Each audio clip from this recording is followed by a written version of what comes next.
आपण पाहत आहात नाशिक खबर न्यूज, जनतेचे हक्काचे व्यासपीठ।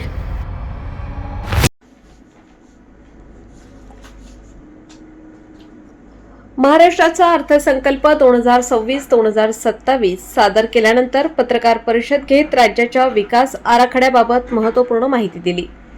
पत्रकार परिषदेत बोलताना मुख्यमंत्री फडणवीस म्हणाले की हा अर्थसंकल्प विकास, पायाभूत सुविधा, उद्योग आणि रोजगार निर्मिती यांना गती देणारा आहे।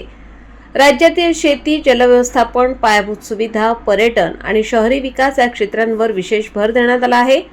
तसेच राज्यात नवीन गुंतवणूक आकर्षित करण्यासाठी उद्योगस्नेही धोरणे, ग्रामीण भागात पाणी आणि सिंचन प्रकल्प तसेच शहरांमध्ये रस्ते, परिवहन आणि स्मार्ट सिटी उपक्रमांना चालना देण्याचा सरकारचा मानस असल्याचे त्यांनी सांगितले। मुख्यमंत्री फडणवीस यांनी पुढे सांगितले की हा अर्थसंकल्प सामान्य नागरिक, शेतकरी, तरुण आणि उद्योजक यांना केंद्रस्थानी ठेवून तयार करण्यात आला आहे। आगामी काळात महाराष्ट्राची अर्थव्यवस्था अधिक मजबूत करण्यासाठी आणि रोजगाराच्या संधी वाढवण्यासाठी विविध योजना राबवण्यात येणार असल्याचेही त्यांनी स्पष्ट केले।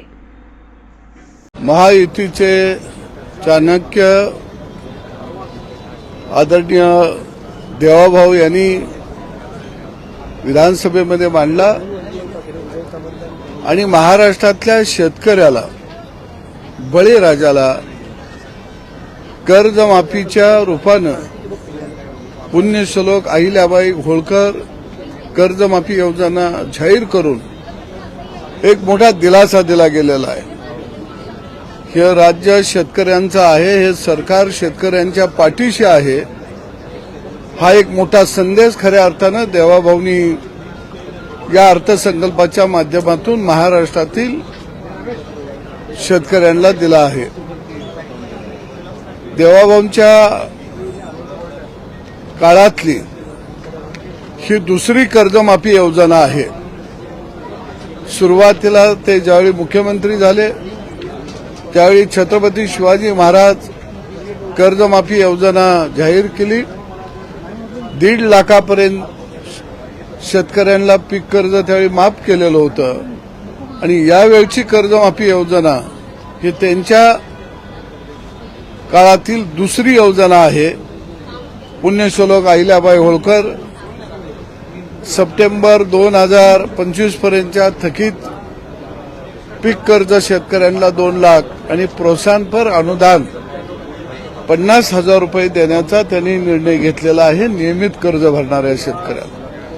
महाराष्ट्रातला शेतकरी मोठ्या आशेनं, अपेक्षेनं या अर्थसंकल्पाकडे डोळे लावून बसलेला होता आणि त्याच्या अपेक्षा पूर्ण करण्याचं काम खऱ्या अर्थानं देवाभाऊनं केलेले आहे। या माध्यमातून गाव पातळीवरच्या विकास सोसायट्या ह्या कर्जमुक्त होणार आहेत। शेतकऱ्यांनी घेतलेलं पीक कर्ज हे गाव पातळीवरचं किमान 5 एकराच्या आतल्या शेतकऱ्याला मोठा दिलासा या कर्जमाफी योजनेतून मिळणार आहे। दुसऱ्या बाजूला कृषी कृत्रिम बुद्धिमत्ता धोरण या ठिकाणी जाहीर करून शेतीला गतिमान करण्याचं काम या अर्थसंकल्पातून झालेलं आहे आणि मुख्यमंत्री बळीराजा पानंद रस्ता योजना ही शेतकऱ्यांच्या दृष्टीने फार महत्वाची योजना होती।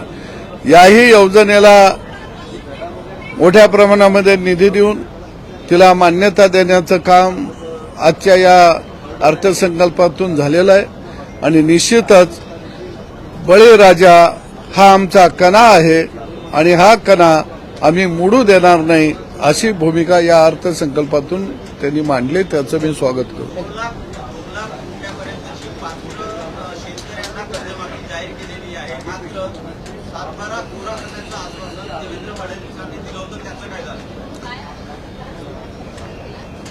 विकास सोसायट्या किंवा कोऑपरेटिव्ह बँका, नॅशनलाइज बँका यांच्या माध्यमातून शेतकरी पीक कर्ज घेत असतो आणि हे पीक कर्ज सर्वसाधारणपणे 2 लाख ते 5 लाखाच्या घरात असतं, परंतु अल्पभूधारक शेतकरी ह्यातून संपूर्ण कर्जमुक्त होणार आहे।